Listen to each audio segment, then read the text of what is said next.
Sejam todos muito bem-vindos a mais um episódio do AWS ISV Podcast. O podcast onde você conhece um pouco mais do universo das empresas de software aqui do mercado brasileiro. Eu sou a Juliana Amaral e hoje comigo para conduzir esse bate-papo temos aqui o Evandro Mello. Obrigado, Ju. E hoje eu tenho o prazer de conversar aqui com o Vladimir Carvalho, presidente e fundador da Alterdata, uma das empresas mais, acho que, antigas de software no Brasil, né? Ali no final, até o final dos anos 80 que vocês surgiram. A Alterdata que tem soluções de ERP e soluções contábeis, muito focado no pequeno e médio empresa, né? E eu já vi que vocês cobrem de ponta a ponta ali o mercado, né? Prazer falar contigo, Vladimir. Obrigado por sua vinda aqui. Sei que a sede da empresa é em Teresópolis, então é uma viagenzinha até São Paulo, então eu te agradeço. E uma curiosidade aqui, já olhando o teu currículo ali, eu vi que você é formado em Direito. Então, uma pessoa que desde cedo ali trabalhando com tecnologia, mas se formou em Direito. Queria que você explicasse um pouco disso também, como que é isso. Maravilha. Primeiro, muito obrigado pelo convite, muito obrigado por estar junto com vocês aqui. É sempre muito importante para uma empresa de tecnologia ter o apoio, estar ancorada num grande player mundial como a AWS. Então, eu estar aqui junto com vocês é sinal que vocês acreditam na nossa organização e o quanto que a nossa organização acredita que nós possamos juntos fazer muito mais que isolados, né? A Alterdata é uma companhia, Evandro, que completa agora, nesse mês de julho de 2024, 35 anos. Desde o começo, ela sempre teve uma pegada das médias e pequenas. Mas essa história começa um pouquinho antes com essa sua pergunta aí, né? Porque no colégio, quando eu era um adolescente ainda, eu sempre gostei muito de matemática, física, química. A minha cabeça sempre foi muito lógica. Exatas. Muito exatas. E eu queria fazer faculdade de engenharia. Mas eu não consegui passar para uma faculdade federal. Naquela época, engenharia era muito complexo, era muito disputado. E eu não podia estudar numa escola particular, eu venho de uma família de classe média, meu pai não tinha condições de pagar uma faculdade de engenharia, tendo que morar no Rio de Janeiro, alimentação, tinha uma série de problemas, moradia. E eu, com medo de não fazer um curso superior, eu fui fazer Direito na cidade vizinha, em Petrópolis. E no começo da faculdade aquilo era uma tortura para mim, porque eu sempre gostei de matemática e física e sempre odiei português e literatura. E quando eu cheguei dentro da faculdade de Direito, o que tem mais em Direito, Evandro? Português e literatura, e para piorar, Sociologia e Psicologia. Então, e que não é nada exato, né? Se tem uma coisa que não é exata, é o Direito, que ele envolve... Então, eu tenho uma expressão que eu costumo usar que é bem legal, porque antes eu era um cara lógico. Ou pode ou não pode, né? Binário, ou é ou não é. Então, com tudo na minha vida. A namorada, vou comer pizza, eu vou ou não vou. Dá um beijinho, eu dou ou não dou. Pode isso, pode ou não pode. Sim. Quando eu cheguei na faculdade de Direito, eu fui entender que a vida depende. Deixa eu interpretar. Veja bem. Deixa eu ver se é possível. Qual o contexto dessa coisa? E isso acabou sendo extremamente importante na minha vida profissional. Nós vamos desenvolver um pouquinho essa conversa aqui hoje, porque eu verdadeiramente acredito que o empreendedor de tecnologia ele não está ligado apenas a binários, a pode ou não pode. A sociedade é muito mais adaptativa e você se molda às circunstâncias que tem muito mais a ver com as ciências humanas do que com as ciências exatas. Então, a cabeça de quem é muito técnico normalmente te restringe. Eu costumo dizer que o profissional de tecnologia que está muito ligado à parte técnica e ele é tão bom na parte técnica que isso é o antídoto e o veneno. Ao mesmo tempo, ele é o antídoto que te bota famoso numa área e ele é o veneno que te limita, que te segura num tamanho pequenininho. Então, acho que a cabeça de ter feito Direito se expandiu e me ajudou numa série de ângulos diferentes, né? E Vladimir, bom, enfim, você terminou a faculdade de Direito, contou pra gente que advogou ali por um período curto, mas advogou. Mas até para contextualizar para quem está assistindo a gente, quando que o Vladimir, advogado, decidiu, né, empreender num mundo de tecnologia, com uma empresa de desenvolvimento de software? Como foi esse caminho? É bacana, Juliana, porque, na verdade, eu nunca tive carteira assinada, né? Eu nunca trabalhei para ninguém. Desde os 19 anos, eu sempre trabalhei sozinho. Então, aos 19, eu já estava dentro da faculdade e eu já comecei a ter contato com computadores. A microinformática estava chegando no Brasil. em 1984, 85 aproximadamente. Então eu comecei a ter contato e eu sou um autodidata.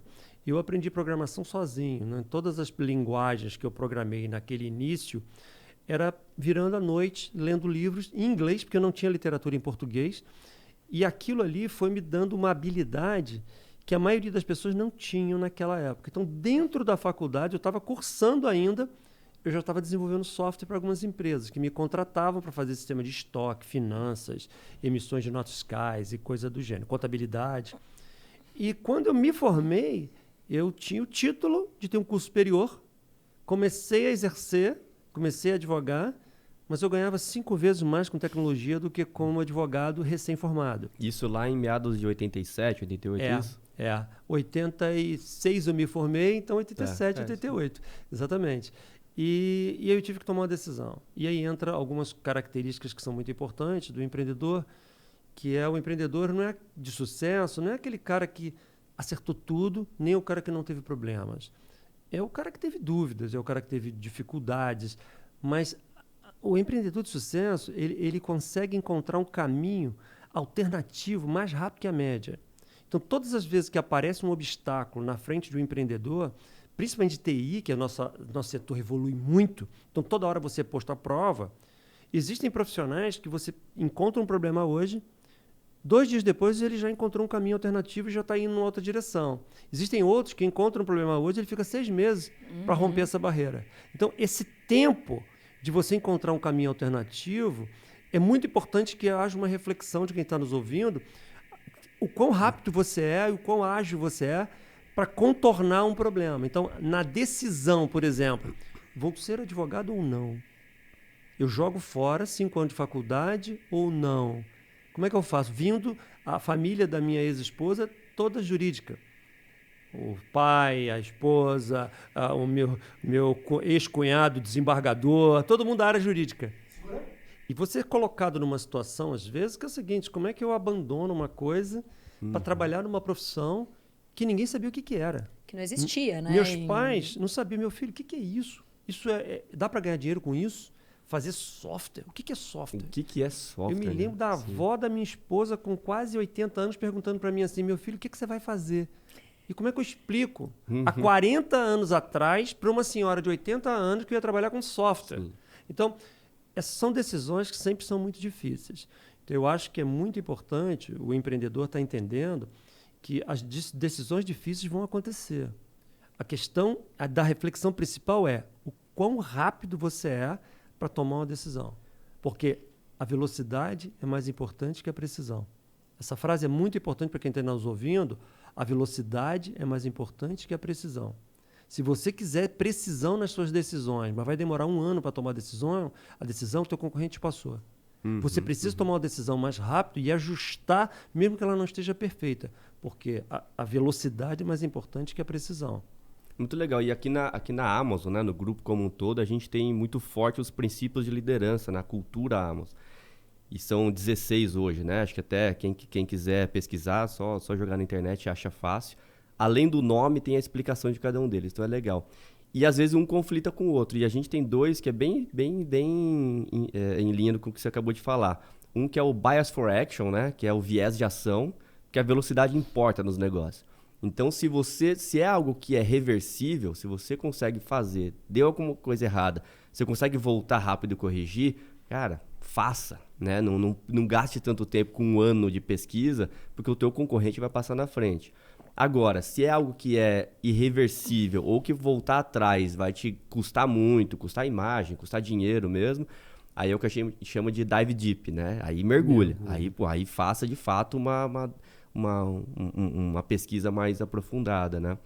E aí, pegando carona nessa sua fala, Vladimir, eu sempre gosto de perguntar isso, né? Para quem está há tanto tempo no mundo, um empreendedor de software aqui no Brasil, que pegou desde o começo, lá no final dos anos 80 até agora, a dificuldade naquela época era convencer alguém que ele precisava de um software. Não existia, né? Não existia nem o computador quase, era difícil. Hoje não, hoje já está democrático, as nossas avós, né, pegando a metáfora aqui, tem um celular, ela sabe o que é. Só que ao mesmo tempo tem muito. E a novidade é cada semana é uma coisa nova. Como que você vê assim, a diferença, né, daquela época para agora? Assim? Na verdade, Evandro, o racional é que nós estamos jogando um jogo no mundo corporativo que é um jogo infinito. Nós não estamos jogando um jogo finito. Você não tem uma etapa que algum dia começou, se desenvolveu e terminou. É um processo que está conectado uma coisa com a outra. Então, esses desafios, eles acontecem eternamente e vão mudando os ângulos do problema. Naquela época, nós estávamos vivendo uma sociedade de escassez. Hoje, nós estamos vivendo uma sociedade de abundância. Na sociedade de escassez, era difícil encontrar software. O cliente tinha que me procurar. Qual era a dificuldade? Eu convencer a ele que ele tinha que comprar um negócio, um tal de um computador que custava o preço de um carro zero, e ele ainda tinha que botar um negócio lá dentro que ele não tinha a menor ideia do que era um tal de um software que tinha que me pagar. Sim. E eu tinha uma aparência de menino, muito jovem, que eu tinha 20 e poucos anos nessa época, um cara de 15. Então, não tinha barba, muito magrinho e tal. Então, isso era uma dificuldade imensa. Então, naquele momento, por mais competente que eu fosse, se eu não tivesse uma habilidade muito forte de comunicação e de diálogo, argumentação, contra razões, se eu não tivesse algumas habilidades, a magia não tinha acontecido. Habilidades essas de um advogado, se É a isso gente que eu ia fizer falar. um paralelo, né? É aí que eu vou conectar a coisa. Porque as pessoas que eu tinha relacionamento na época, que muitos estavam começando tecnologia junto comigo, eles eram só nerds. O meu lado nerd era um pedaço da história. Mas com 22 anos aproximadamente, eu estava fazendo curso de oratória, de expressão verbal, lendo livro de marketing, lendo livro de psicologia, de sociologia, para entender a mente humana. Porque eu me lembro, quando eu tinha 22 anos, Evandro, eu pensava assim, por que alguém fala alguma coisa, os clientes acreditam? Outro falam, ninguém acredita. Por que tem uns religiosos que são mais influenciadores que outros? Por que será? Que poder de comunicação é esse? E eu comecei a mergulhar em programação neurolinguística, PNL, e mais um monte de ciências ligado à personalidade. Li muito sobre enneagrama, para ver perfis comportamentais. E eu comecei a ganhar uma habilidade fruto da faculdade de Direito, que me abriu minha mente para isso. Aí eu me tornei um cara mais anfíbio, que tanto nadava quanto andava na terra, né? Porque ao mesmo tempo que eu tinha uma habilidade técnica, cabeça lógica, eu tinha uma outra habilidade de comunicação. E isso foi ajudando numa fase inicial, que a Alterdata não existia ainda, que eu era um programador freelancer, para eu convencer pessoas. Até chegou uma hora que eu tinha tantos clientes que eu não estava dando conta mais de trabalhar sozinho. E esse lado de gerir pessoas também te acompanha desde cedo? Você sempre gostou de trabalhar com gente, assim? Hoje eu tenho a visão de uma coisa que quando eu era criança eu não entendia bem por que acontecia comigo, cara. Porque quando eu tinha 12 anos de idade, eu não sei porquê, eu não me lembro, que me botaram como representante de turma no colégio. Aí eu também não lembro por que eu jogava futebol, eu jogava futebol de campo e eu era bom, fui artilheiro da minha cidade 4 anos seguidos. Então eu jogava bem. E eu não me lembro por que me colocaram como capitão do time. E eu não lembro também, quando eu fui fazer faculdade, em outra cidade que ninguém me conhecia, me botaram como representante da turma, eu fui presidente da comissão de formatura, fui orador da turma. Eu não entendo por que bem. Hoje eu compreendo melhor. Naquela época eu não entendia. Então, hoje eu entendo que alguns comportamentos que a gente tem todos os dias passam credibilidade para as pessoas. Iniciativa, tomar a frente de coisas. Então, eu sempre tive um comportamento que as pessoas me ouviam. Desde de adolescente. E isso foi ajudando. Quando eu juntei a habilidade natural com conhecimento técnico, a magia aconteceu. Nesse momento aqui, você está olhando para mim, fazendo perguntas, eu não estou no meu natural. Você está vendo um técnico falar. Você está vendo um cara preparado falar. Eu estou modulando minha voz preparadamente para te impressionar. Eu sou um cara preparado. Então, quando eu estou em público, fazendo uma palestra para 1000 pessoas, eu estou cumprindo um papel de encantamento, de motivação de times de uma pessoa preparada. O que eu estou querendo dizer para as pessoas que são de TI, que você pode se preparar para usar toda a tua bagagem técnica e teu conhecimento técnico para fazer a magia acontecer. Mas para isso, você tem que saber encantar pessoas, você tem que saber encantar os clientes, você tem que saber ser de uma maneira que transmita credibilidade. Isso tudo é treinável. A gente tem um pouco de coisas natas, mas você pode desenvolver grande parte dessas habilidades para complementar aquilo que você tem naturalmente, né? E isso é legal para os nossos ouvintes aqui, que está assistindo a gente. Não sei se é uma questão local, Brasil, se é mundo, enfim, não rodei uma pesquisa, não fiz um dive deep aqui, né, para isso. Mas de pouco preparo, né? É muito no improviso, é muito, não, eu me banco, eu conheço, então eu vou... Mas não, né? Esse exemplo que você deu, cara, quem você está vendo aqui tem muito preparo por trás, né? A modulação de voz, como que eu falo, a postura. Isso é um preparo, né? E eu não sei, o brasileiro, de maneira... Também não tem uma pesquisa por trás disso, mas me parece que o brasileiro, ele vem de um ambiente mais informal, né? Então, a pessoa... Bom, ok, me comunico bem, mas muitas vezes de maneira informal. E quando eu vou lá fazer uma apresentação para 1.000 pessoas, participar de um podcast... Tá bom, eu sei que eu me comunico bem. Mas dá para ser melhor, né? Eu acho que é importante trazer essa consciência, porque isso vale também para quem talvez ache, poxa, eu não me comunico tão bem. Mas é possível aprender, né? E acho que é isso que você está querendo trazer para quem está ouvindo. Exatamente, porque esse podcast aqui, ele vai tocar com mais profundidade as pessoas de TI. E as pessoas de TI, elas são nerds por natureza. Quem é um nerd? É aquele cara mais introspectivo um pouquinho. É o cara que é muito estudioso, mas ele tem pouca comunicação. E, normalmente, as pessoas de TI, que são muito brilhantes e são excelentes no que eles fazem, eles precisam de outras competências para fazer a magia acontecer. E essas outras competências são treináveis. Então, por exemplo, no processo de comunicação, quem manda no processo de comunicação não é o transmissor, é o receptor. Então, desde 20 e poucos anos de idade, eu fui aprendendo a me moldar aos ambientes. Então, quando eu saía de Teresópolis, uma cidade com 170 mil habitantes, e vinha bater na porta de uma empresa aqui em São Paulo, uma empresa enorme, que eu vinha de terno e cruzava a perna bonitinho e falava com bom português, é uma coisa. Quando eu saía no dia seguinte, eu estava lá no interior do Mato Grosso, falando com uma outra empresa. Eu tinha que ir de camisa polo, falar um pouco de palavrão, eu tinha que sentar de uma forma diferente, eu tinha que me adaptar à informalidade daquela empresa. Porque, na verdade, eu queria que aquela pessoa acreditasse em mim tanto quanto o outro. E a minha linguagem, ela não pode ser padronizada. Isso é treinável. Eu tenho que entender o público e ajustar o público. Então, palestra, por exemplo. Eu faço palestras toda semana, eu escrevo conteúdos na internet quase todos os dias sobre gestão. Tem horas que eu estou fazendo palestra, Evandro, numa faculdade. O meu português e o meu discurso, a minha roupa que eu uso naquele momento é diferente público, né? Quando eu estou fazendo uma palestra para um consulado. Sim. Recentemente vi uma palestra para a Anshan, o Câmara de Comércio Brasil e Estados Unidos. A minha roupa, o meu discurso, a minha fala é diferente. Você tem que ser intencional com aquele público que vai te ouvir, né? Gerar aquela conexão. Eu falo o mesmo tópico, mas de forma diferente, adaptada àquele público. Isso tudo é importante que o profissional de TI entenda que ele tem que ler um pouquinho menos de livro de banco de dados e ler um pouquinho mais de livros de psicologia, para ele começar a entender, mesclar esse conhecimento e você ser um pouco mais híbrido. Porque se você for muito fechado a isso, é o antídoto e veneno. Sim. Ele te especializa tanto, você fica tão bom naquilo, que você não consegue sair daquilo. Furar e até, Vladimir, seguindo nessa linha da comunicação, hoje a Alterdata é uma empresa que tem mais de 2.000 pessoas ali trabalhando todos os dias. E tem o lado do Vladimir, gestor dessas pessoas, né? Que tem que se comunicar e tem que ter o engajamento daquelas pessoas.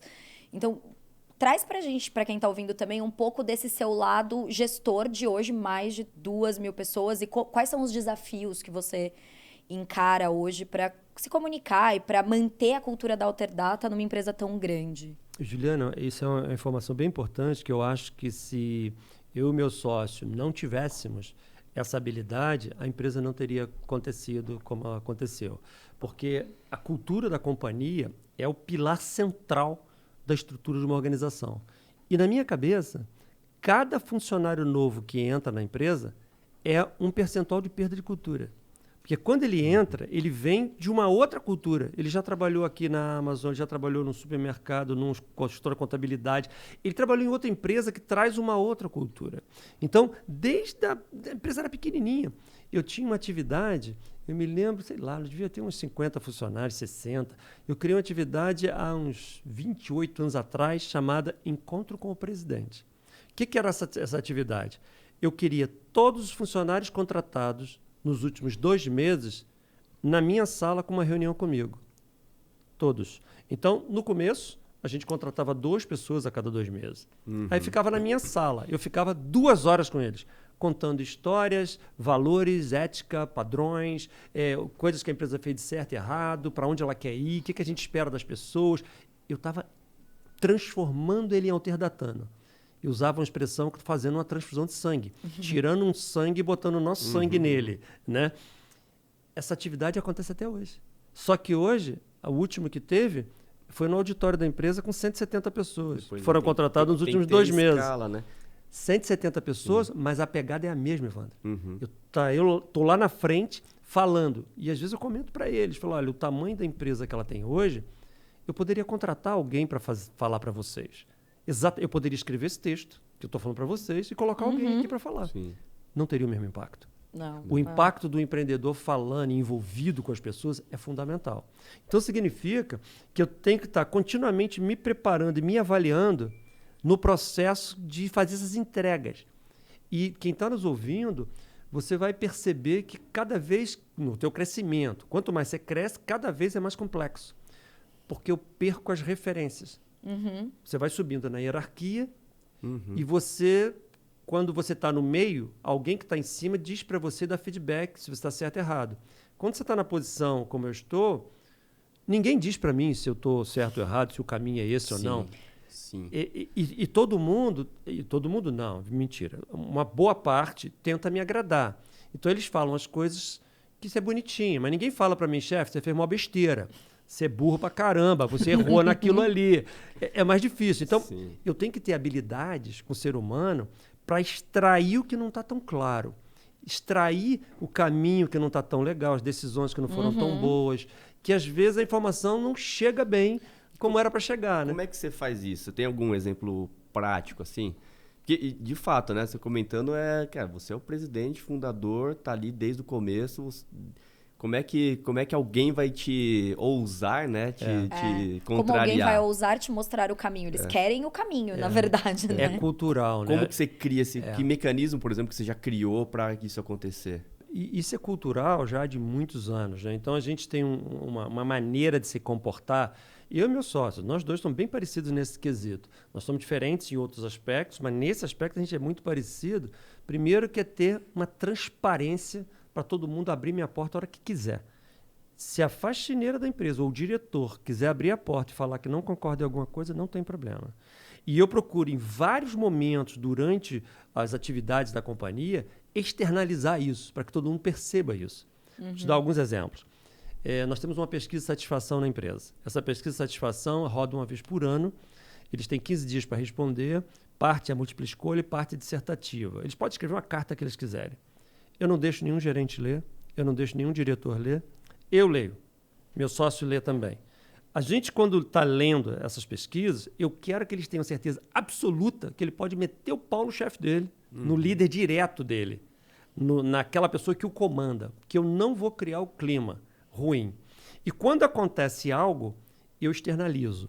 Por exemplo, às vezes, uma pessoa fala alguma coisa muito grave, e eu pego um pedacinho do que ela falou, mando um e-mail e falo assim, olha só, você botou isso aqui na sua pesquisa. Isso aqui é bem grave, eu preciso me envolver. Você permite que eu fale com o teu superior sobre esse tema? Você quer que eu fale seu nome ou você quer que eu não revele o seu nome? Mas eu tenho que entrar no circuito. E eu já escutei retorno assim, Sr. Vladimir, eu trabalho na empresa tem 3 meses, o senhor está me pedindo autorização? Eu falei, estou lhe pedindo autorização. Quer ganhar confiança, porque você né? respeitou em mim na segurança da pesquisa e eu estou respeitando você. Ele, não, pode falar meu nome. Ou então, não, eu me sinto mal se falar meu nome. Eu falei, tudo bem, não tem problema nenhum. Eu vou agir sem você saber. E aí você começa a ver coisas. Um exemplo. nós temos um prédio, temos 3 prédios lá em Teresópolis, bem grandes, nós temos 14 mil metros quadrados de área construída. O prédio novo é muito moderno, é muito bem montado. Mas chegou uma pesquisa, Evandro, que veio falando assim na pesquisa, uma menina escrevendo, eu não sei quem projetou esse prédio, porque deve ser homem. Deve ser homem, porque ele não sabe que as meninas menstruam. Falou assim, os banheiros não têm duchinha higiênica. Aí quando eu olhei aquilo, eu falei, não tem duchinha higiênica? Eu não entro no banheiro das meninas, né? Uhum. Eu falei, não tem? Aí perguntei para uma diretora nossa, falei, Renata, no banheiro das meninas não tem duchinha higiênica, não? Ela falou de mim, não tem.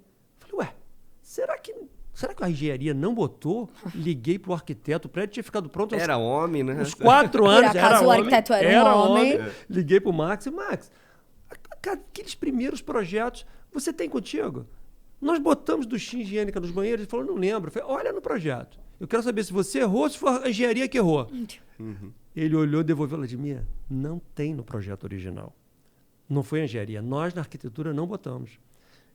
Liguei para a engenharia e falei, pode quebrar tudo e botar. Aí o pessoal da engenharia, não, Edmir, mas aquele azulejo vai ter um problema para arrumar o azulejo de novo. Não quero nem saber. Se vira. Troca o azulejo, pode quebrar, né? Tudo. E vamos Legal. botar a duchinha higiênica. Em 15 dias, nós botamos em 8 andares do prédio. E aí eu externalizo. Agradeço. Uhum. Olha, teve esse comentário aqui. Nós estamos quebrando os banheiros em respeito às meninas. Queria pedir desculpas às meninas por ter acontecido isso. Foi uma distração. Isso está resolvido. Uhum.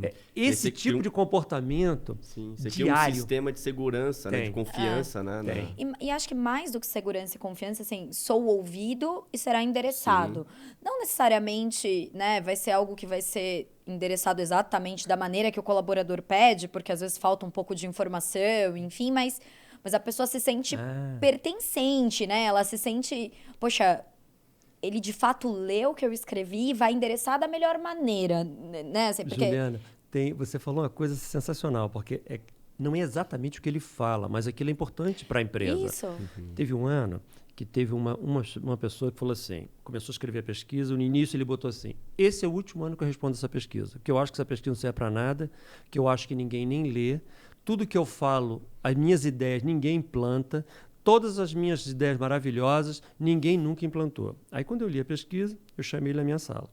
Falei, dá um pulinho aqui. Aí ele entrou na minha sala, virei um monitor para ele. Falei, você botou isso aqui na pesquisa e eu queria te explicar o seguinte, cara. Eu estou super feliz de você ter descoberto isso. Você me ajudou muito, cara. Porque você descobriu um problema que eu tenho que ninguém aqui na empresa descobriu ainda, cara. E eu queria que agora você me ajudasse. Ele, como assim? Senta aqui na minha cadeira. Aí eu levantei, não, pode sentar, senta na minha cadeira. Aí botei sentado na minha cadeira, puxei uma outra cadeirinha do lado e falei o seguinte, negócio é o seguinte, aí levantei uma hipótese.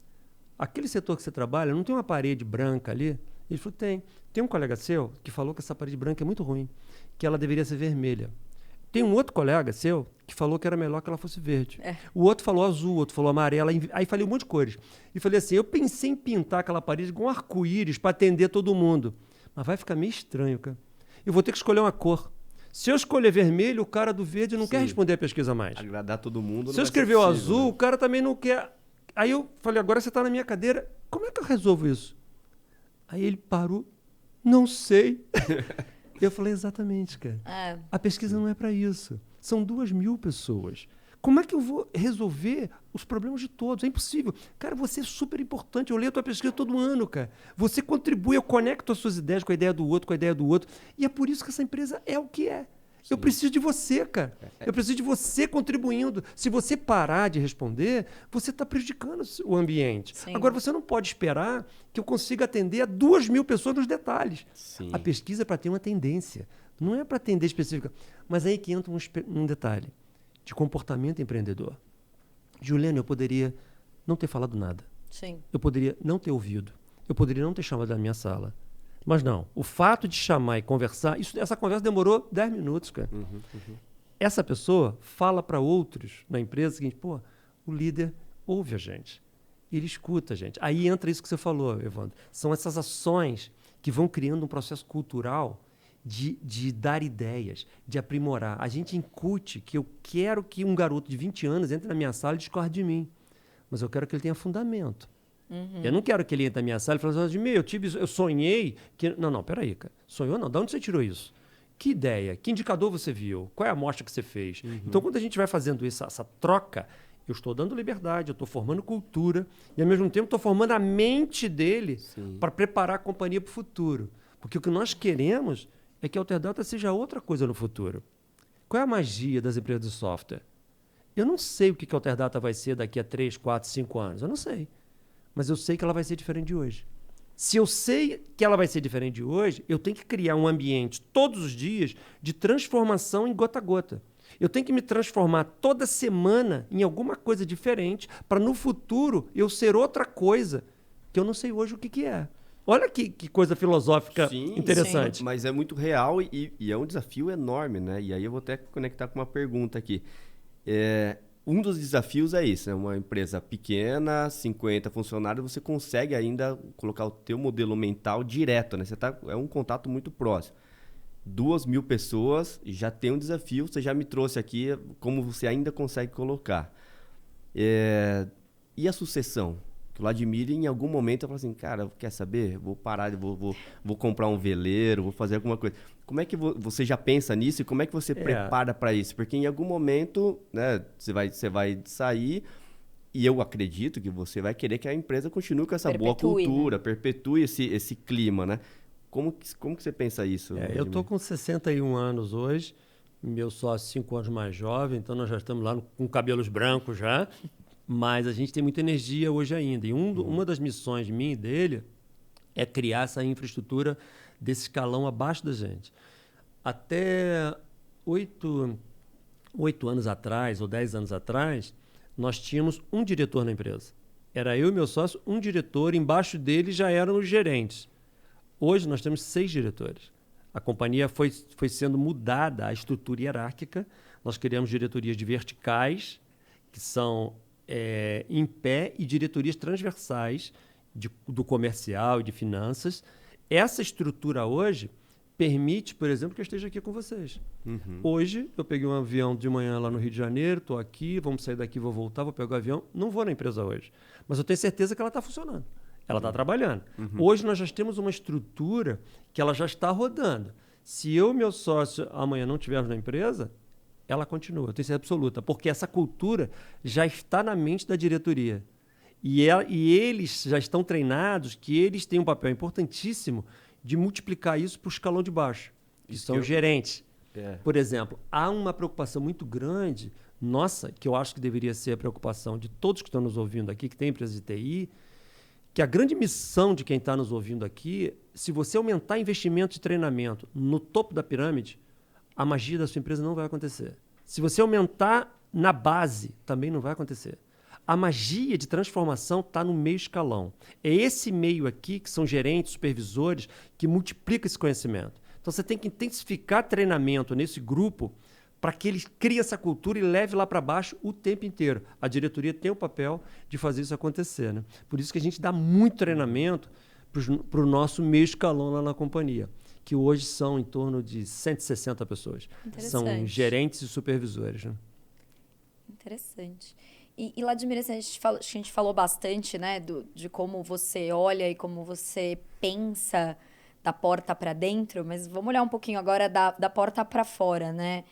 Você disse no começo que a Alterdata sempre foi uma empresa focada em pequenas e médias empresas. Então, desde o começo, você traz isso no DNA da empresa. E hoje vocês têm mais de 60 mil clientes e prega, né, e traz muito forte a mensagem da escala. Hoje, com uma empresa consolidada, 2.000 pessoas, 60 mil clientes, legal, escala foi atingida. Mas como foi isso lá no começo, né? Assim, tá, eu tinha uma mentalidade de escala, mas como que isso aconteceu de fato?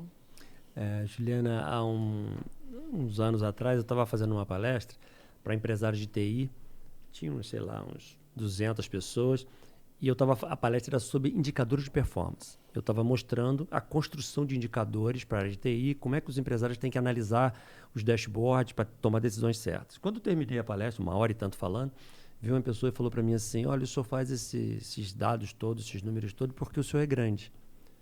Eu tenho uma empresa pequena, eu tenho 10 pessoas. Eu não tenho tempo de fazer isso não, eu tenho que trabalhar.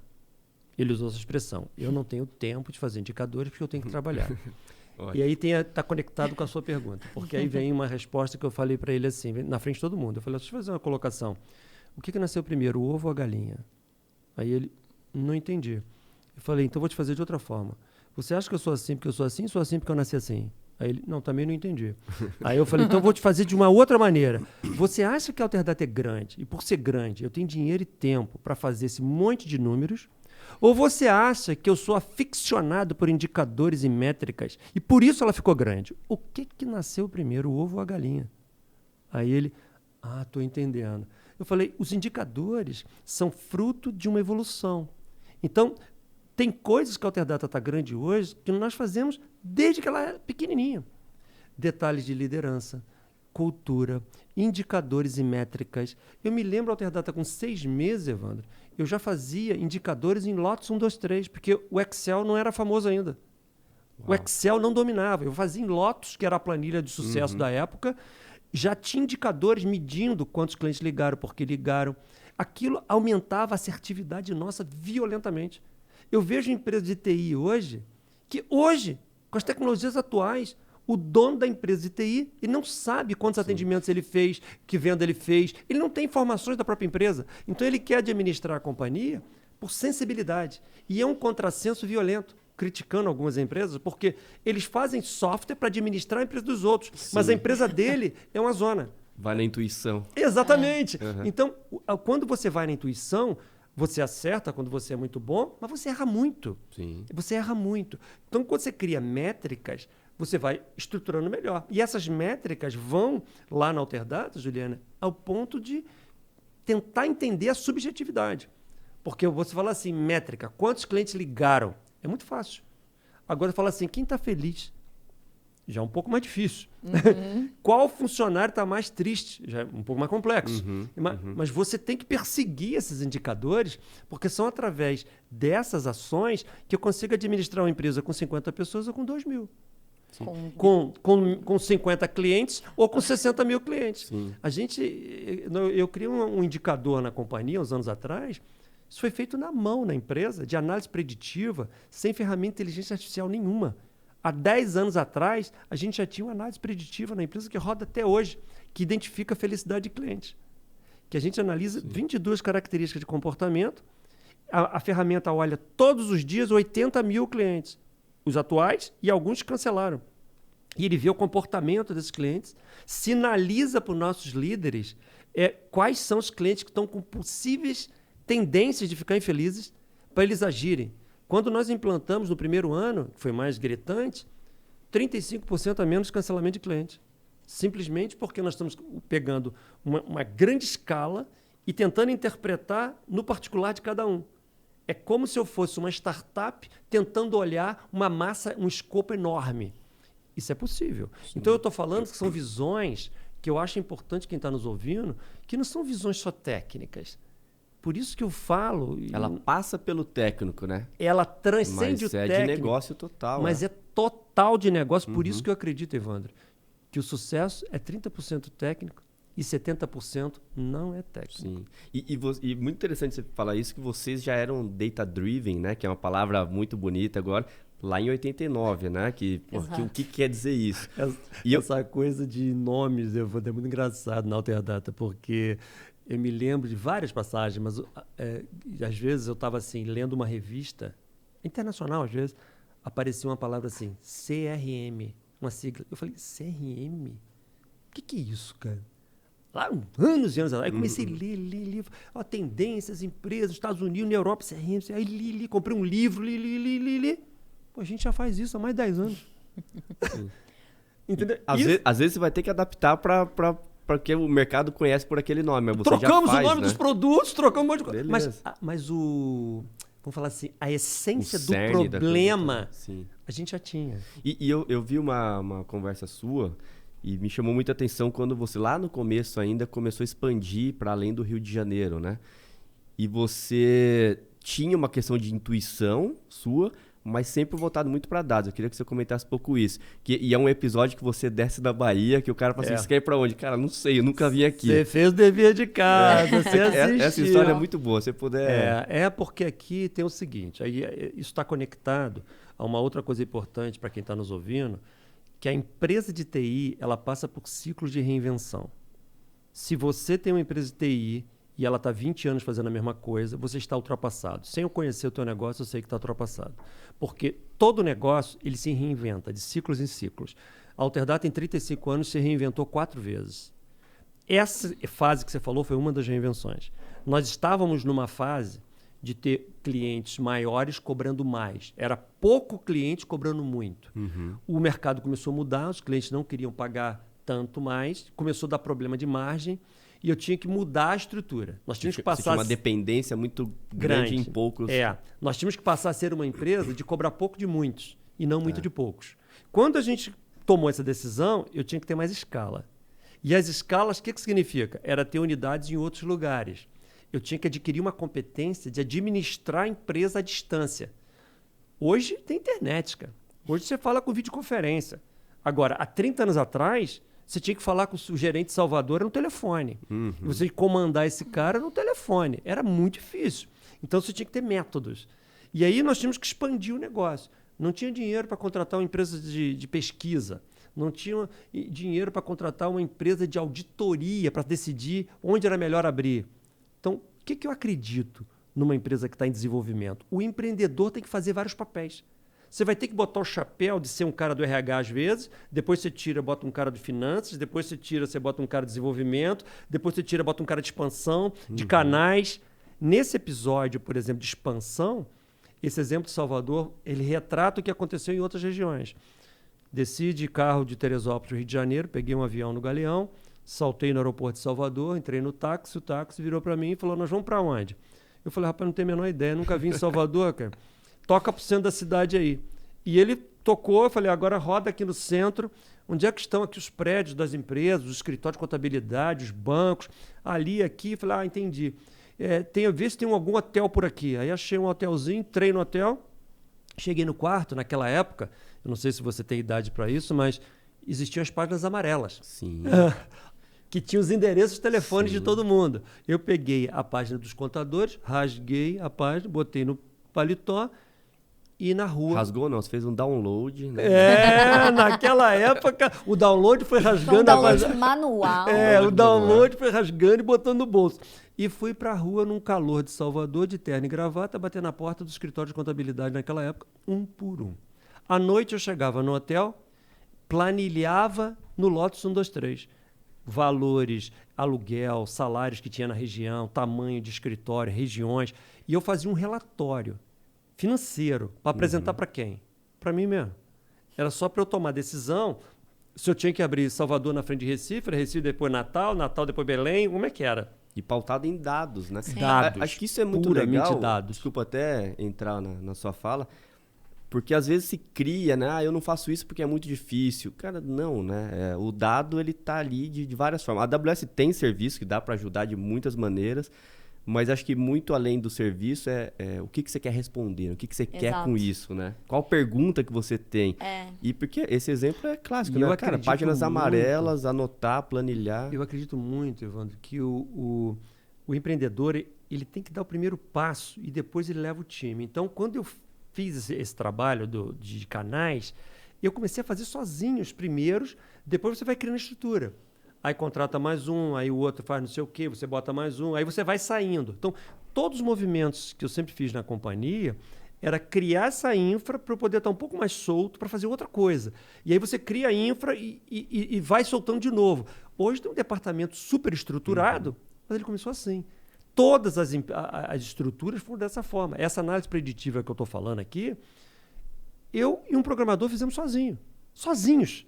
Porque eu poderia ter contratado alguém, mas eu precisava viver aquela experiência para depois passar para outras pessoas. Sim. Então, no empreendedorismo raiz mesmo, quando você está construindo os negócios, se você delega demais sem você dominar, você não tem as respostas, você não entende os problemas.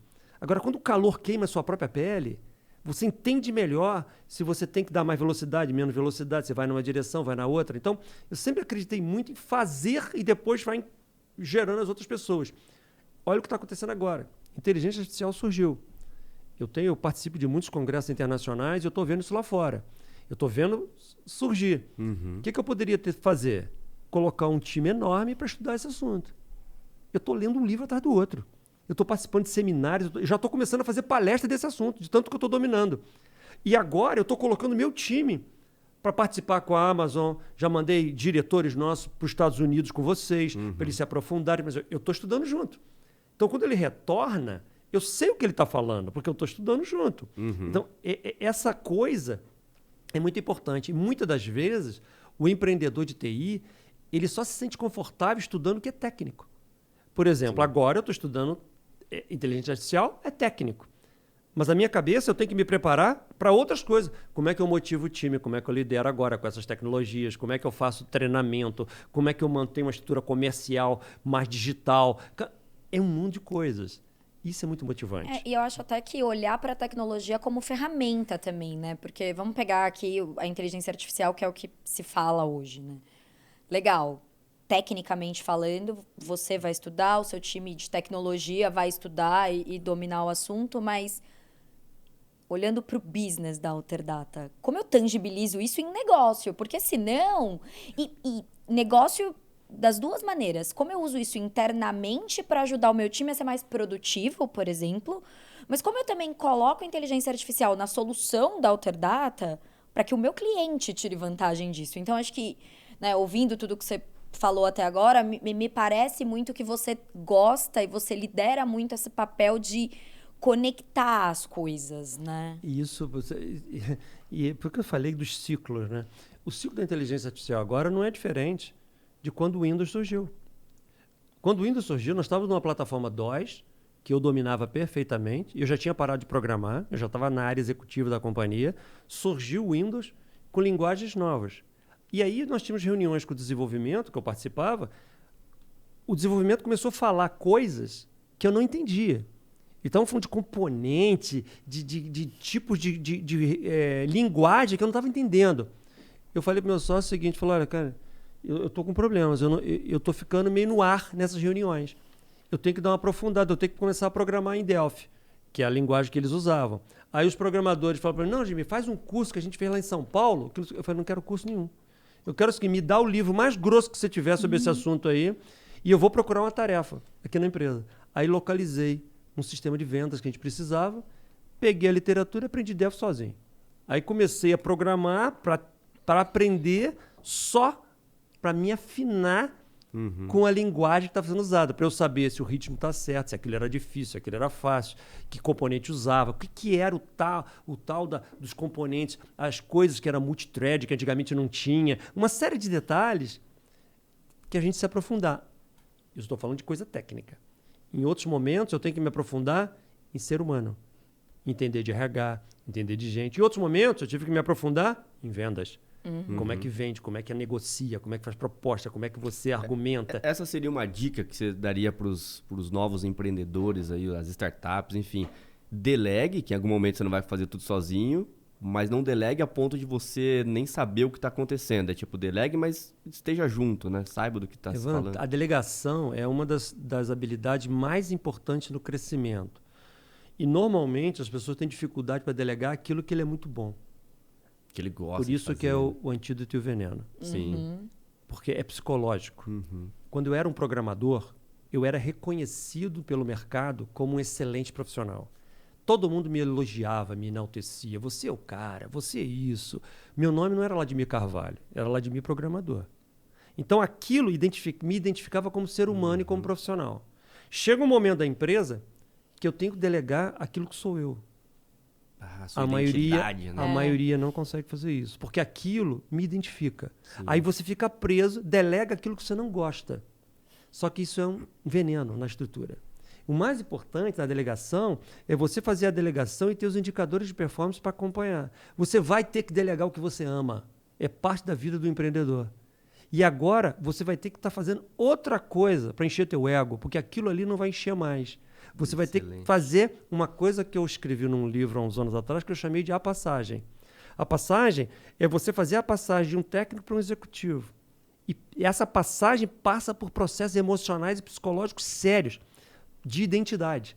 Então, é muito importante, dá para criar grupos de debate de empresas de TI para a gente discutir esse assunto e criar caminhos para que as pessoas se desprendam. Porque se você delega a coisa errada, a empresa perde o caminho. Se você delega no momento errado, o custo aumenta. Então, tem um monte de problemas. Eu sou um programador, tenho 4 pessoas trabalhando. Então, peraí, então eu tenho que agora delegar para todo mundo que tem que ser executivo. Vai falir a empresa. Sim. Porque você não está no momento de delegar. E você vai ter que varrer chão, programar, vender. Essa é a fase inicial. Chega uma hora que, não, varrer chão eu posso delegar. Agora, o programar ainda não dá. Aí chega uma hora que, agora o programar dá, mas vendas ainda não dá. Aí você tem que ter esse feeling. Não tem uma regrinha de bolo para isso, mas os nossos ouvintes têm que entender que é muito importante você ter claramente essas caixinhas. Eu me lembro quando a Alterdata era pequenininha, eu olhava para o teto e eu via essas caixas. Eu estou em todas essas caixas, mas eu não posso estar nessa. Essa eu tenho que estar ainda, naquela eu tenho que tirar daqui a 2 meses, naquela eu tenho que tirar daqui a 1 ano. E você vai criando as estruturas para ir passando essas caixas para outras pessoas comandarem aqueles silos. Então, se você não tem essa visão, o tempo passa. E daqui a pouco tem 20 anos que você está fazendo a mesma coisa. E a empresa não cresceu. E você não sabe por quê. Entendeu? Sim. E você pode estar há 20 anos fazendo bem, mas é o que você falou, né? Exato. Assim, não é escala, né? Juliana, não é incompetência. Exato. Não, é o excesso de competência às vezes. Às vezes o cara é tão bom, tão bom, tão bom que ele fica preso. Exato. É o antídoto e o veneno. Fica identificado com aquele personagem que ele criou de si mesmo e não sai quem daquilo. ele é, né? Muitas vezes. E Vladimir, eu tava aqui pensando enquanto você estava falando, né? De toda a trajetória, de tudo que a gente conversou, e você trouxe muitas vezes, na verdade, o seu lado de autodidata, assim, de você ir atrás de diversos assuntos. E eu acho que isso passa muito por tentativa e erro, muitas vezes, né? Então, eu vou ali aprender, eu vou tentar... Não, peraí, não é bem isso. Então, eu vou voltar, vou estudar mais um pouquinho e vou ali tentar de novo. E me parece ser uma característica muito forte sua, essa característica de desbravar, de tentar, e tudo bem se eu errar, eu vou voltar e vou tentar de novo. O quanto você acha que isso te ajudou a ser um empreendedor? Porque me parece que isso está muito conectado ao dia a dia do empreendedor, né? Assim, topar, tentar e errar, e voltar e corrigir. E faz parte da cultura da Alterdata. Lá na empresa, isso é tão enraizado que não está só em mim. A gente permite que alguém erre, desde que ele erre tentando acertar. O que a gente não quer é que ele erre 3 vezes pelo mesmo assunto. Isso não pode. Aí é burrice. Ou que erre por preguiça, né? Ou por negligência, inércia, ou alguma coisa do gênero. Aí não. Agora, estou querendo mudar um processo. Quantas vezes técnicos entram, gerentes do suporte, às vezes, Admir, estou querendo mudar um processo. Eu acho que vai dar certo por causa disso. Eu falei, tenta. Aí, 3 meses depois, entra na minha sala, deu ruim. Não funcionou, piorou, volta atrás, sem problemas. Parte, né? E agora vamos numa outra direção. Esse jogo é um jogo que tem que fazer parte top-down. Isso tem que ser parte da cultura de cima para baixo, não é de baixo para cima. O líder que está lá em cima, que ele exige uma perfeição de baixo, ele está criando o mundo da fantasia, porque nem ele é perfeito. Se você tentar ser perfeito, você é lento. Todo mundo que é perfeito demais é lento. E eu não quero na Alterdata alguém lento. Eu prefiro alguém um pouquinho perfeito e ágil. Porque aí a gente descobre rapidamente. O que a gente fala no nosso time? Tenta. Localize o erro rápido antes que o cliente note. Ajuste internamente. Corrija na semana seguinte. Na outra semana você acertou mais um pouco. Vamos construir o carro com ele andando. Não vamos esperar o carro estar todo mundo pronto para a gente entrar dentro dele e ir. Não, nós vamos fazer o processo em movimento. Desde a origem sempre foi assim. Por isso que a Alterdata tem 35 anos, Juliana, nós nunca deixamos de crescer. Não teve nenhum ano que nós tivemos um faturamento inferior ao ano de trás. Sempre crescente, mesmo na pandemia. Em 2020 foi o ano que nós mais perdemos clientes na história, com clientes falindo. Nós crescemos 8%. Em 2021, nós sofremos um ataque hacker na empresa, foi seríssimo. Nós crescemos 21%. Em 2022, crescemos 42%. A gente continua com um crescimento forte porque a gente acredita que nós estamos jogando um jogo infinito. É um jogo que não tem fim. Então, muitas das vezes, a gente pode estar um pouco mais assim lento num pedaço da história, em outra a gente está mais acelerado. Um concorrente descobriu um negócio que a gente não viu, 2 meses depois eu já fiz. Então, é o tempo inteiro num processo evolutivo. Para isso, você tem que ser muito receptivo a movimentos que não dão muito certo às vezes. Ao erro, né? Exatamente. E Vladimir, você estava comentando da era da escassez e da abundância, né? Quando vocês nasceram ali, a Alterdata era uma era de escassez de tecnologia mesmo. Era difícil e era meio que o básico. Vamos entregar aqui o básico e o básico já era muito, né? Não dá nem para chamar de básico naquela época. Hoje a gente vive uma era que é muito democrático, né? A Generative AI, né? E a generativa surgiu ano passado como o boom, né? E hoje qualquer pessoa consegue fazer teste, consegue fazer uso. Não é uma tecnologia distante, muito cara, que ninguém consegue fazer. Isso coloca... Esse que é um diferencial que antigamente só quem tinha acesso, quem tinha grana para comprar tecnologia, hoje é meio que democrático. Como evitar a comoditização, se é que existe essa palavra, né? No sentido de a tecnologia está para todo mundo. Como que eu me diferencio num mercado que todo mundo tem acesso às tecnologias? Não, muito bacana, porque hoje, no mercado de abundância, Evandro, tudo que você quiser comprar, tem um monte. Quero comprar carro, tem um monte. Quero comprar geladeira, tem um monte. Quero comprar software, tem um monte. Eu quero um contador, tem um monte. Você está numa época que você tem acesso a tudo. Por ter acesso a tudo, a abundância de informações é gigante. Isso significa que as empresas têm que ter, hoje, cada vez mais esse racional que a Alterdata tem desde a fundação. Eu não posso ser visto pelo meu mercado como uma fornecedora de software. Quero ser visto como uma fornecedora de soluções. E o que é isso? É muito subjetivo isso, porque de época para época muda. Agora, por exemplo, nós estamos conectados direto com a mente de transformar os nossos clientes em potenciais turbinais profissional com as tecnologias atuais. Nós queremos que esses profissionais entendam usar essas ferramentas mais modernas. E nós estamos embarcando dentro das nossas estruturas ambientes que ele possa usufruir disso. Nós entendemos claramente que nós vamos passar por estruturas de treinamento pesadas dos nossos clientes. Nós temos mais ou menos na Alterdata 1 milhão de pessoas que usam sistemas todos os dias. Uau. E nós temos uma universidade corporativa. Essa universidade corporativa, ela capacita mais ou menos 90 mil pessoas por ano. Nós estamos turbinando essa universidade corporativa com conteúdos expressivos para fazer com que os nossos clientes sejam melhores que os concorrentes deles. O que eu estou falando para os meus clientes? Se você usar o software Alterdata, se você estiver dentro do nosso ecossistema, você vai ser mais eficaz que o teu concorrente que não é cliente do Alterdata. Porque eu vou te dar ferramentas que vão muito além do software que eu te ofereço. Porque é isso que você está falando. Como mas como o mercado fez uma movimentação trazendo acesso a todo mundo, hoje uma criança acessa a inteligência artificial generativa a hora que ele quiser. Sim, melhor que eu, inclusive. Ué. Minha neta, eu tenho 4 netos, que a minha neta lá, a mais velha, com 10 aninhos, acessa, sem problema nenhum. Isso permite que ela tenha uma nova forma de aprendizado, uma nova forma de ser um bom profissional. Para isso, eu acho que as empresas de tecnologias têm que se reposicionar. Então, todas as viradas de plataforma, viradas tecnológicas e culturais, muitas empresas desaparecem. A Alterdata viu, ao longo dos anos, em grandes ciclos de transformações, muitas empresas sumirem. Então, por exemplo, do DOS para o Windows, quando virou, um monte de empresa ficou no caminho. E por que ficaram no caminho? Porque eram ruins, incompetentes? Não. Elas não estavam adaptativas. Elas não conseguiram se ajustar para isso, ou não tinham planejamento financeiro adequado. Muitas empresas são focadas só em escrever em bits e bytes, ela não sabe fazer finanças. Então, quando acontece um ciclo desse, que ele precisa de recurso, ele não tem.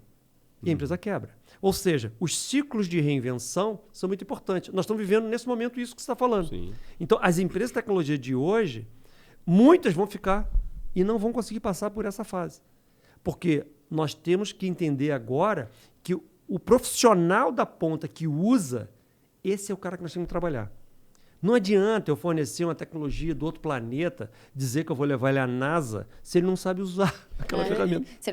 Exato. E eu acho que isso é uma coisa que a gente vê, não sei se era isso que você ia falar, mas que a gente vê no dia a dia, né? Que é, ok, todos não importa a idade, não importa em que mercado atua, falam de IA generativa.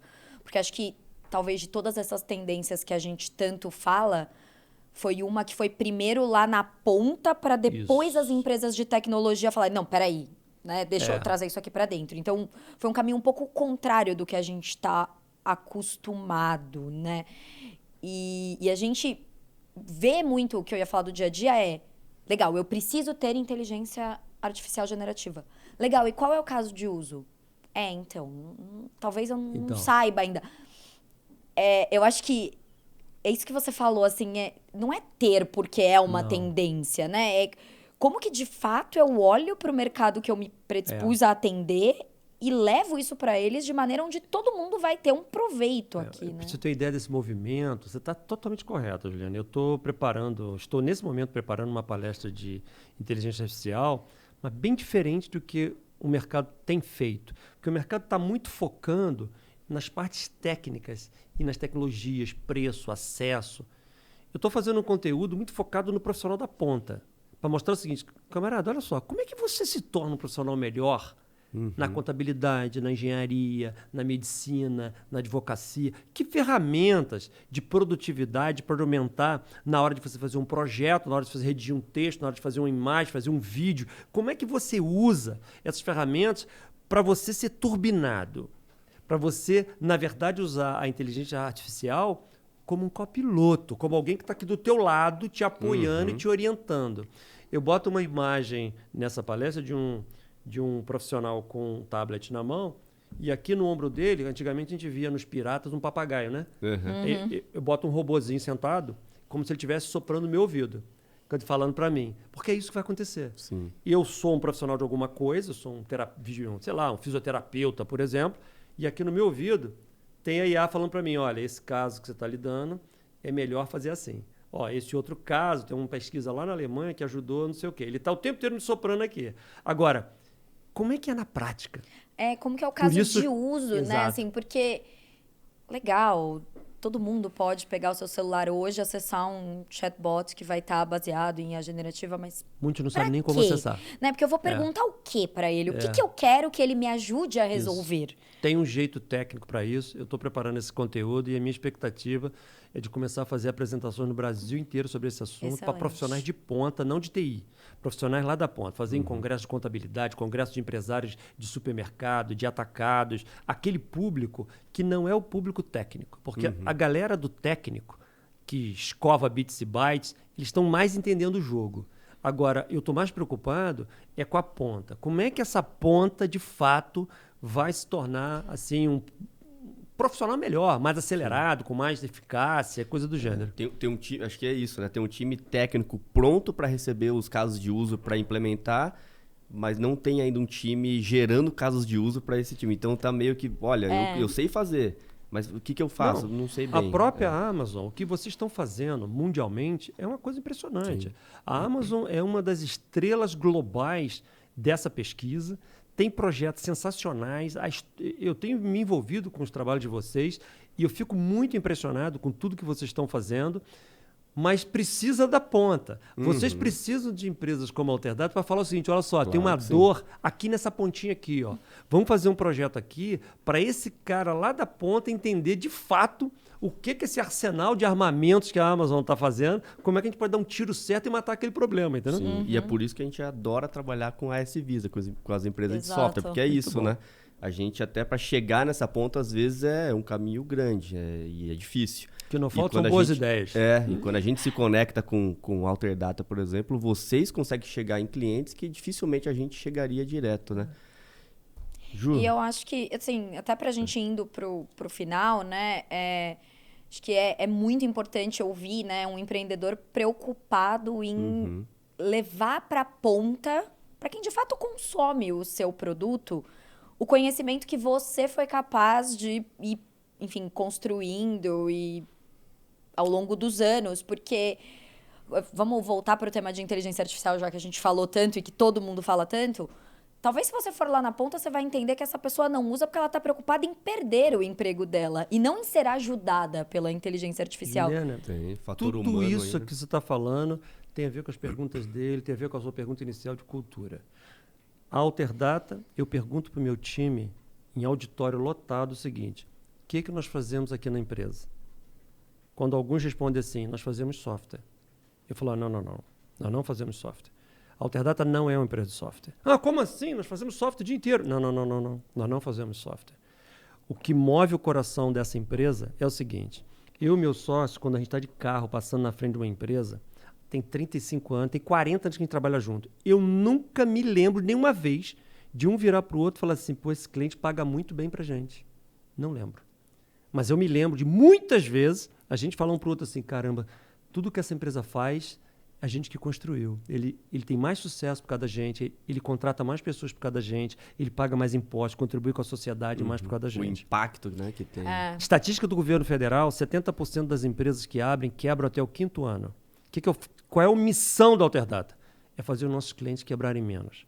Nós queremos que essa estatística não pegue nossos clientes na intensidade. Se a gente conseguir nos nossos clientes 70, cair para 30, 40, 30, nós estamos ajudando a nossa sociedade, diminuindo as desigualdades sociais, fazendo esses clientes para contratarem mais pessoas, melhorar a sociedade. Nós queremos como missão melhorar o país.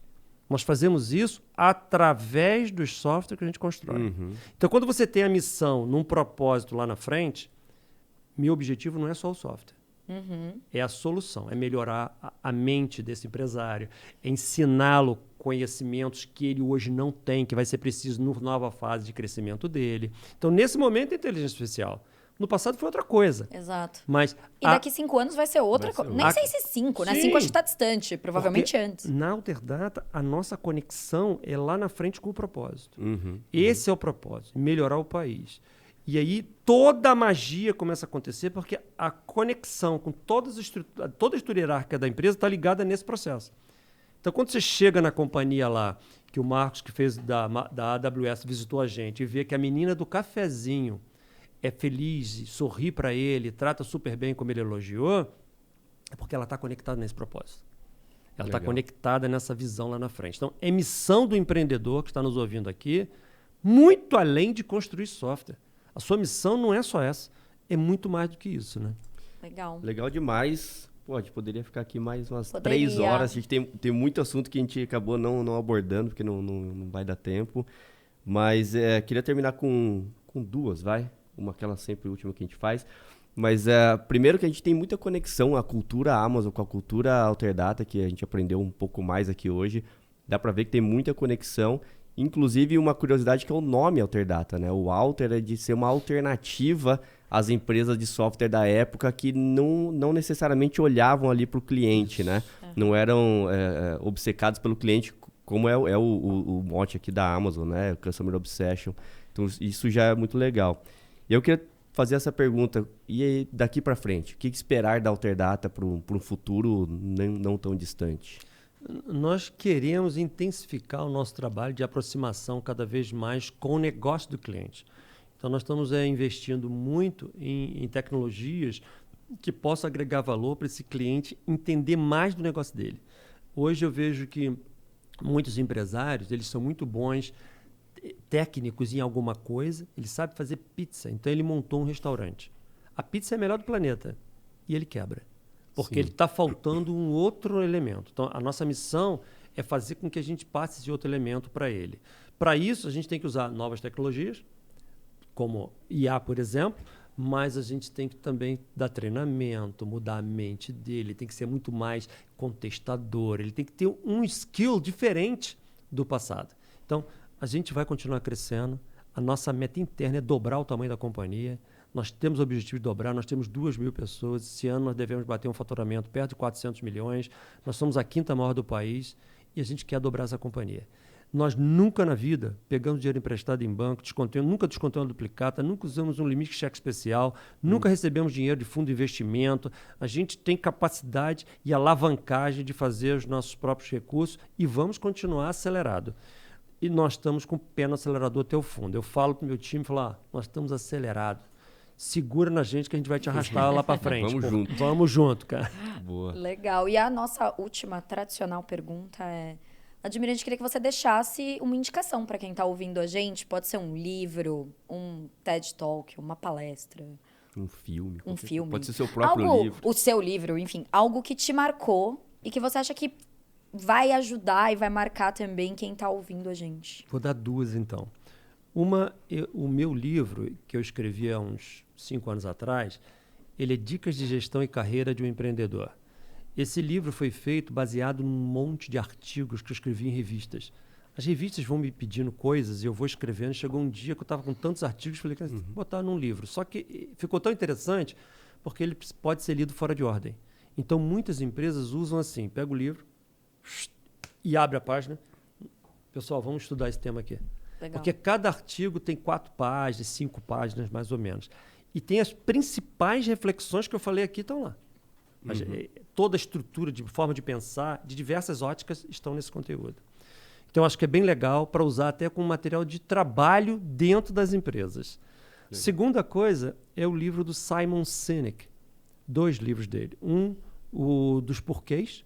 Comece pelo porquê. Comece pelo porquê, para você ser muito questionador.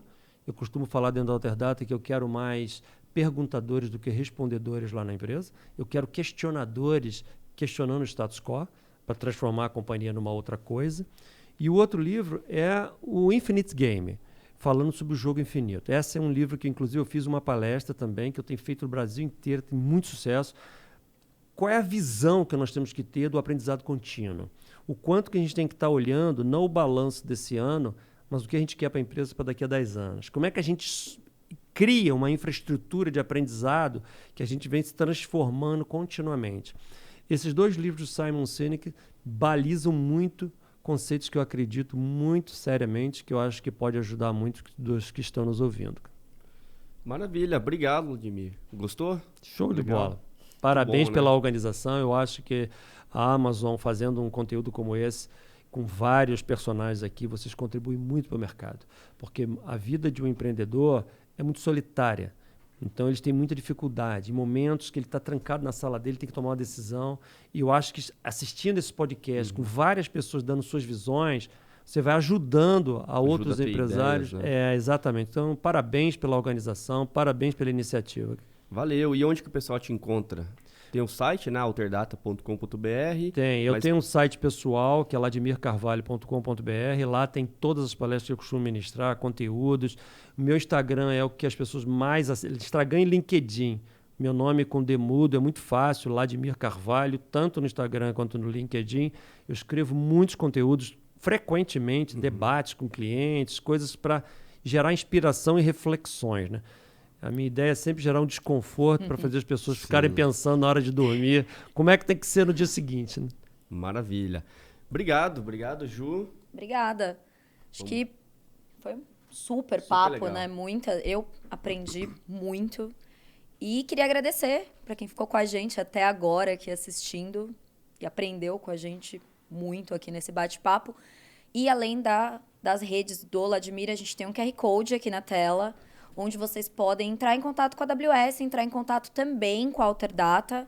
Fiquem à vontade para nos procurar, enfim, quem quiser também aprofundar essa conversa ou tiver alguma dúvida, tanto da AWS quanto da Alterdata. Obrigada. Valeu. Muito bom. Até a próxima. Até. Até mais. Valeu.